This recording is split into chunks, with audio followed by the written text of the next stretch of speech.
One day, near the Andersons' house, there was a thermonuclear explosion. Naturally, their first thought was the kittens. Radiation can be so difficult for them, especially when they're not born yet. When they were born, a few months later, the Andersons were relieved because the kittens were just as cute and normal as they could be, or so they seemed. Now, the Andersons' children had gone off to college, leaving their parents with a certain emotional void. They filled that void with cats. There were a lot of cats. Of these cats, 5 were pregnant at the time of the explosion. They all gave birth on the same day. There were a lot of kittens. It was a lot of work to keep the kittens out of trouble. Mr. and Mrs. Anderson were getting a lot of exercise.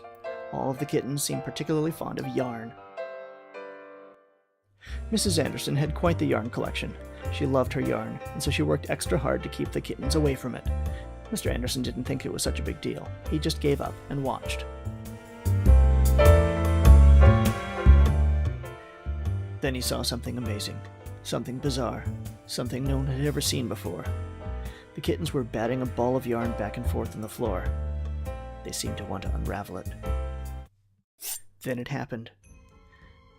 Kitten held up his front paw, and a very long claw came out of the paw down where the thumb might be. It was long and straight like a knitting needle. Then another one from the other paw, and he began to knit. The other kittens did the same. Shink, shink, shink, shink, and then they were all knitting. Mr. Anderson squealed in panic. "They're knitting!" he cried. Mrs. Anderson came running in. "No, anything but that!" The Andersons grabbed everything they could to distract the kittens. Laser pointers, feather danglers, even fresh, warm laundry straight from the dryer. Anything to keep the kittens from knitting. They set out empty boxes. They left newspapers and magazines on the floor. There were toy mice and ping-pong balls everywhere. Catnip was legalized. The Andersons thought they could keep up as long as they never slept, but one day, in a moment of hubris, they fell asleep in each other's arms. They didn't hear the shink-shink sounds as the kittens rediscovered the yarn, and then the worst thing happened.